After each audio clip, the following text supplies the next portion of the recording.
ትሁት እንግዲህ በአሁኑ ጊዜ አባባና ተመስገን እንግዲህ የአለሜ መሄድ አንቺ ነሽ ምክንያቷና ሰበቧ በማለት እንግዲህ ትልቅ ነገር ውስጥ ሰጣ ገባ ገብተዋል። አሁንም ናቲ በፍጹም እናቴ ምን ታድርግሽ? አዎ ውለታ ውለሽላታል፣ ልታዝልሽ ትፈልጊያለሽ ወይ? በዚህ ልክ እንዴት ሁለተኛ እናቴን አገኘኋት ብዬ ደስታውን ሳልጨርስ እንዴት ነው እናቴን የምታሳጡኝ እያሉ ነው።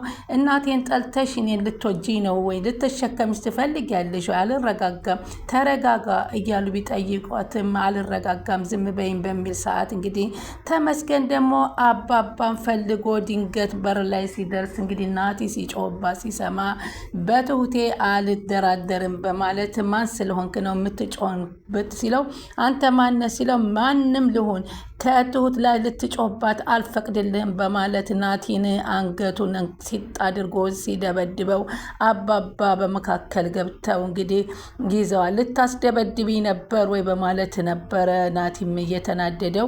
ናቲን በእርግጥ አያውቀውም። ከዚህ በፊት ግን ወይዘሮ ቲና ናቲ የሚባል ፍቅረኛ እንዳለው እንደያዘ እንደሚዋደዱ ስለነገረችው ያንን ነገር ትዝ አለውና አባባ ደግሞ እንዴት ከአቅሜ በላይ የሆንክ ነው እንዴት መተህ እንደዚህ ታደርጋለህ ብለው ሲሉት እኔ ይህንን ላደርግ አልነበረም የመጣሁት አንተም ፈልጌ ነበረ የመጣሁት ግን በር ላይ ቆሜ ስደርስ ሲጮህባት ሳይ ትዕግስት የለኝም አልችልም። በትሁት ትወዳታለህ ታዲያ በአንተ ምክንያት እንደዚህም ለምን ትሆናለች? ተዋት። እሷ ለምኔን ለመጥላት ምንድን ነው ምክንያቷ? ለምን አመረርሽ? ለምን ጠላሽኝ? ሲል ትሁትን ይጠይቃታል። ልጅነቴን ቀምተኛል። እሱን እኮ ይቅርታ ብዬሻለሁ። ከዚህ በኋላ ለምን አብረን አንኖርም? አንዳንድ ነገሮች በይቅርታ የሚያይታለፉ አሉ አለ። እሺ ምን ማድረግ አለብኝ? ተወይም ግደለኝ ነበረ ብላ አማራጭ የሰጠችው። በተደጋጋሚ ይህን ነግሬቻለሁ እያለች ብትነግረውም በፍጹም እኔ ደግሞ አንቺም መቼም አልተውሽም በማለት እንግዲህ ከዚህ በኋላ ሁለተኛ ጠለፋ አድርጎ እንደሚወስዳት ለአባባ ዝቶ ተናግሮ ሄዶ ነበረ። አባባም የተሻሻልክ መስለኝ ነበር ለካ አልተሻሻልክም በማለት ወደ ተመስገን ላይ ቢጮሁበትም አባባን በመጀመሪያው ተይ ብዬሻለሁ፣ አለሜን ያሳጣሽኝ አንቺ ነሽ። ምክንያቱም የማይነሳ ነገር የሞተች የተረሳይ ሴት አለች ብለሽ ደግሞ አሁን እሷ ኑሮዬን ልታድስልኝ ነው ያን ልታስረሳኝ ነው ያልኳትን አለሜን አስከፍተሽ ሰደርሽብኝ በማለት ተናግረዋል። አለሜን በስከ መጨረሻ ጽፋ የሄደችው ትሁት ለዚህ ለመውጣቷ መንስኤ እንደሆነች ተናግራ ነበረ። በዚህ ምክንያት ነው አባባም እየተናደዱት። አለሜ ግን ይህንን ምክንያት ታድርግ እንጂ ቲናም ከዚህ ላይ አሁን ስለጠፋች ከቲና ጋር ተነጋግራ የሜቲን ገንዘቧን በምን አይነት መንገድ ልታሰጣት እንደምትችል ሊነጋገሩ ይሆናል ብለን ነው የምናስበው። ቤቲም እሷ ቲናም አለሜን ባንዴ ነው የጠፉት እዚህ ጋር። አሁን እንግዲህ በዚህ ምክንያት እንግዲህ በጣም ተናደዋል። አባባም እንግዲህ የቤቲም እህት እንግዲህ ከነበረችበት ቦታ መታ ሰርፕራይዝ አድርጎ ቤቢ አበባ ነስንሶ ሲቀበላት በጣም ነበረ የተደሰተችው። እኔ ብቻዬንሽ እያላት ነበረ። እሷም ደብዳቤ ግጥም ጽፋ ለስለሱ አንብባለት በጣም ተደስቶ ነበረ። ግን ሰው ያለ ቢልም የፈለገ ቢናገርም እኔ በሰው አልቀየርም አንቺን አሁን እኮ ልትታከሚ ነው ቢላትም ታክሜ ባልሄድስ ብትል ባትሄጂም እንዲሁ እንዳልሽ አገባሻለሁ የሚል ተስፋ ነበረ የሰጣት ያለው ማለት ነው ቤቢ።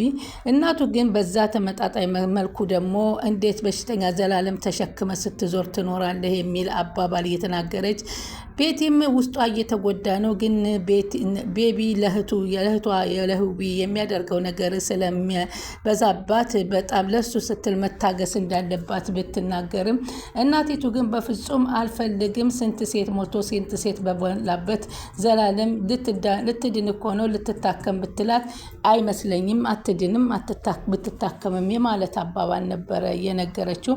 ከልጇ ወረድ በሉልኝ የሚል አባባል ብላቸዋለች። እንግዲህ የሰው ቤት ለሰው ቤት እንድትከራተት አልፈልግም ብሎ ተመስገን ለአባባ ተናግሯል። ይኸውልህ ለአንተ ታማኝ ልጅ ናት አይደለም አሉት። አዎ ልጄ እኮ ናት ትሁት አሉ። ታዲያ ለልጁ ጥሩ ነገር ተመኝላታ ጥሩ ነገር አልክ አሉ። ሳቁ በሳቅ ፈንድት አሉና እንዴ እስቲ ምንድን ነው ጥሩ ነገሩ አለን። ምንም ቢሆንም እኮ የልጅ አባቷ ነኝ አለ። ውሳኔ እሷ እኮ ነው። እኔን የሚመለከተ ነገር የለም። ማስገደድ አልችልም። ቤተሰቦቿም ለእኔም ቅርብ ናቸው። ሊያገባት ብጠይቅም ይሰጡኛል አለው። ታዲያ ለምን አትጠይቅም አሉ ሲሉት እንግዲህ አንቷን እሷን እንድል ተግባባልኝ እፈልጋለሁ። እሷ ካልፈለገችስ እንዴ በዛ ላይ ያን ሁሉ ነገር ልትረሳው አልቻለችም እኮ ሲሉ ተናገሩ። ሰላም ወደ ቻናሌ ተከታታዮች ሰላማችሁ በያላችሁበት ይብዛ። ለቻናሌ አዲስ የሆናችሁ ሰብስክራይብ፣ ላይክ፣ ሼር እያደረጋችሁ አበረታቱኝ። ትሁት ቀጣይ ፓርቲ ዘመተናል። በዚህ ፓርቲ እንግዲህ ያው አለሜ በቦታው አለመገኘቷ አባባንና ናቲን ከትሁት ላይ ተጠያቂነት እንዳደረጓት እያየን ነው።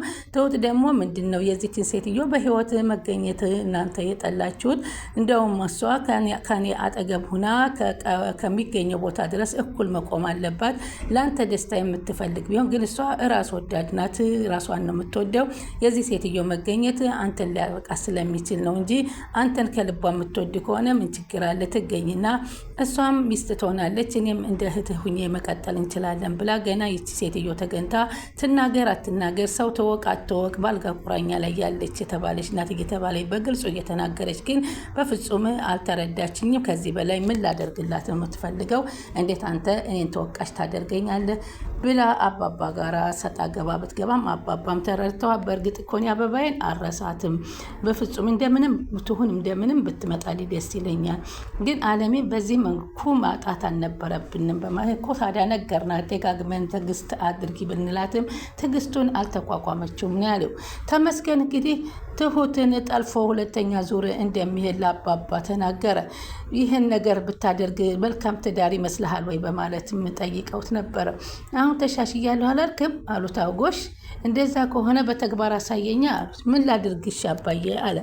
ሽሮ ወጥ ስራልኝ አሉት። እንዴ ወጡን እንኳን ሰራም አለ። አንተ ከኔ ጋር ተስማማ ኩሽና ገብተው ወጥ ከሰራህልኝ ሲሉት እሱን ማድረግ አልችልም፣ ባይሆን ቤቱን ላስተካክል ላጽዳ። ታዲያ ወጥ ልቀቅልልህ ነው ትሁትን የምትፈልጋት? እንደዚህ ጽዳቱን ካገዝኳት እሷ የሴትነቷን ወጡን ከሰራች ተግባብተን እንኖራለን፣ ከፈለገች ደግሞ ሰራተኛ ቀጥራላታለሁ የማለት አባባል ነበረ የተናገረው። ህይወትና ቤቢ ተገናኝተው ደግሞ ነገ ህዊስ ህክምናውን ትሞክራለች ትጀምራለች ስትለው እኔ አብሬሽ ልሄድ ስትል አንተን አብረሃት እንድትሄድ አልፈልግም። ለምን ተሸክመሃት ስትሄድ ሰዎች ጎረቤቶች ከእናትህ ጋር ያጣሉሃል፣ የእናትህ ንግግር በጣም ልብ ይጎዳል ስትል እባክሽ ለእኔ ስትይ የእናቴን ንግግር አትመልከችብኝ። ይቅርታ ልጠይቃት ነበር የተነሳሁት አውቃለሁ፣ ግን ንግግሩ ይጎዳታል አለች። ለመታገስ እየሞከርኩ ነው ለአንተ ስል ትለዋለች። ለእኔ ስል ስለታገሽልኝ ቤቲ አመሰግንሻለሁኝ አላት። እንግዳውስ ለእኔ ስትይ እሷን ታያት፣ እኔ ደግሞ ህይወትን ከማጣ ብሞት ይሻለኛል አለ። አንተን ሳልረዳ ቀብርቻ አይደለም እኔ ላይ የሚደርስ ላይ ተጽዕኖም እኮ ቀላል አይደለም። ንግግራቸውን ሳይሆን ህዊን የማገኝበትን መንገድ ነው የምመለከተው። እሷ ግን አሁን ቢሆን ከአንተ ጋር ናት፣ ይሄ ነው የሚያስደስተኛል። እንግዳስ ነገ አብረን ነው ወደ ዶክተሩ ይዘናት የምንሄደው በማለት ቤቢና ቤቲ ተስማምተው ደስ አለው። ሆኖም ግን አባባ ስልክ እየተደወለላቸው ነበር። በአጋጣሚ ስልኩን ፈልገው አንስተው እንግዲህ አሉ ሲሉ ደግሞ የአባዬ ፎቶ ጠፋኝ ብለው ትሁትን ጠርተው አባዬ ፎቶ የታረግሽው ፈልጌው ነው እባክህ እኔ ጋር ይሁን ለተወሰነ ጊዜ እንዳባዛውም ፍቀድልኝ አለችው። ትሁቴ አለች። ተይ ብዬሽ የለም ለምን አትይኝም አሏት።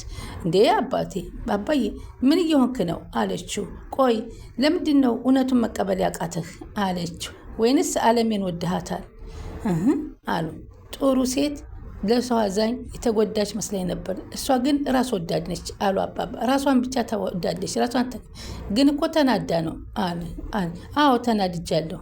ከዛ ሁላ ጉድ አውጥታናለች። አውጥተናት እንኳ ያንን ሁሉ ነገር መስዋዕትነት ከፍለንላት እንዴቻው ሳትነን ትሄዳለች አሉና ባለሜ ተቆጡ። ታዲያ አንቱ ካልበደልክ ለምን ትቆጣለህ አባቴ አለችው። እኔ ገርሞኝ ነው ሰው አንቺ ለብዙ ሰው መስዋዕትነት ትከፍያለች፣ በስከ መጨረሻ ግን አንቺ ቤቴ ብቻን አስታመሰግንሽ ያየሁት ሲሉ አባባ ይነግሯታል። እንዴ ለዘመናት ያጣኋት ሴት አለች ብለሽኝ እኮ ነው አሁን እንደገና ልቤን የቀሰቀሽው። አሁንም እኮ አለች እዛ ድረስ ሂጄ እኮ ትልቅ ሰው ናቸው እኮ የሚስትን ፎቶ እኮ አሳይቻቸው እሺ ብለውኛል። ለምን አትረዳኝም አለች። እንዴ መቃብር ቦታው ድረስ ሄጄ ነበር እኮ እኔም አሏት።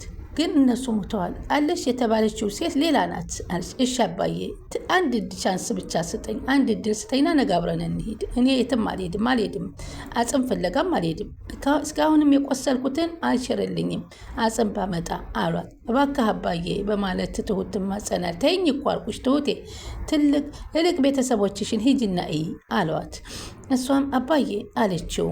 እንዲሄድልህ ትፈልጋለህ ማለት ነው? ቤቱ እንዲለቅልህ አለችው። አላልኩም፣ እንደሱ ማለት አይደለም ልጄ አሉና አባባት። ታዲያ እነሱን ቤተሰቦችን ሳለማየት እኮ ፈልጌ አይደለም፣ ብቻዬን ብዬ ነው አሁን ደግሞ የተቀመጥኩልህ። ባትረባም ያቺ ቲና አለች አለች። አይገርምሽም? ከሰው ተፈጥሬ አግኝቼ ወልጄ ለእኔ ምንም አልቀረኝም። ግን ፈጣሪን ግን ምን እንዳደረኩት እንጂ አሉ። እባክህ እንደዚህ አታስብ ፋጣ፣ ይቅርታ አድርግልኝ አባዬ፣ እንድታስብ አደረግኩህ አለች ትሁቴ። እሺ ለማንኛውም ተመስገን፣ እንግዲህ ቤተሰቦች ጋር ሊሄድልሽ ነው፣ ስለዚህ የእሱን ጉዳይ አስተካክሊ አሏት። እሺ አባዬ አሉ። ሁለተኛ አንድ ነገር እንዳያደርግሽ ደግሞ በጣም እፈራለሁኝ አሉ። የናቲንስ ጉዳይ ምንድን ነው? እስቲ ይቅርታ አድርግልሽ በይና ይቅርታ ጠይቂው። በፍጹም እሱ ምን ስለሆነ ነው ይቅርታ የምጠይቀው? ናቲን ይቅርታ አልጠይቀውም በማለት ትናደዳለች። እንግዲህ ያው የቤቲም እህት እንግዲህ ተሸክሞ ቤቢ ሲሄድ እናቲቱ በማየቷ ተናዳለች እና ቤት ጭራሽ ልጄን ኩሊ አረጋችሁት እንደ በማለት ነበር የተናገረው። አንቺ ሴት ግን ምን አለ ለምን ወዛደር ጠርተሽ አታሸክሚያትም? እህቴ እኮ ናት አለቻት። ቆይ እንዴት ነው የምታወሪው ስትላት፣ እሱን ለእኔም ተይ፣ የእኔም ልጄ ነው ወንዱ ልጅ፣ እባክሽ ትዕግስት ስጠኝ፣ እናንተን እኔን አትፈታተኑኝ አለችና የቤቢ እናት እንደ ሰብአዊነት እንደ አይሰማሽም አለች። ያንቺ ልጅ እግሯ በሄዳ የእኔ ልጅ በእግሩ ባይሄድ ኑሮ አትቀበዩም ነበር አለቻት። በእኔ ቦታ ስላለሁሽ አታውቂውም። እኔ ከእናንተ ችግር የለብኝም፣ ልጄ ግን አስታማሚ ሆኖ እንዲቀር አልፈልግም አለቻት። አይዞሽ አይቀርም አለቻት። እሺ በማለት እንግዲህ ወደ ዶክተሩ ይዘዋት ሄዊን ሄዳለች። ሄዊ እንግዲህ ዶክተሩ የሚሰጣትን ሕክምና ወስዳ እንደምትቆም ተስፋ ተደርጓል። ናቲና ትሁት ተገናኝተው ደግሞ ያነሰው ማን ነው በማለት ተመስገን ጠይቋት ነበር። አይመለከትህም እሱን አለችው። ያለሜን ጉዳይ ነው ልንነጋገር የመጣ ነው። አንተ የእናትህ ጠላትን አድርገህ ነው የምታስበኝ እኔን አለችው። በስከ መጨረሻ ተናደህ ያልከውን ቃላት እንዳትረሳው፣ ከደገምከው ግን አስበህበት ነው አለችው። አዎ ግልጽ ነው፣ እናቴና አባቴ አብረው እንዲሆኑ አባባ አቶኝም፣ እንደውም ያንተ እናት ናት ሀሳቡን የማትፈልገው። አባዬ በእድሜውና በቋንቋ ሊያስረዳት እንኳ ቢሞክር እናትህ አትረዳም አለችው። እሷም ቆይ ስለ እናቴ ነው እንደዚህ ያልሽ የምታወሪው ትሁት አላት። አንተ ራስህ ስለ እኔ ክብር የለ ጣት ያክል ለእኔ ክብር የለህም። እናትም ምንም ያደረኳት ነገር የለኝም፣ ምንም የሚያሳስባት ነገር የለም አለችው። ጸጸት እንኳ አይታይበሽም አላት። ለምንድን ነው የምጸጸተው? እስኪ ንገረኝ፣ ምን አጠፋሁ? ምን አደረግኩ? እሷ እኮ ናት እንደ ሌባ ከጀርባ የምትፈትሸኝ አለችው።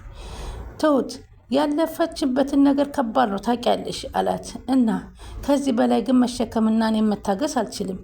አንተም ደግሞ በእኔ ላይ አትፍረድ አለችው። እሺ ትሁት ስለዚህ ስለ እናቴ እኔ አስተካክላለሁኝ አለ። እናትህን መጀመሪያ ተመልከት ስትለው ጣል አድርገው እንግዲህ የመጨረሻ ቆርጣበት ናቴን ሄዳለች። ሰብስክራይብ እያደረጉ ይጠብቁን።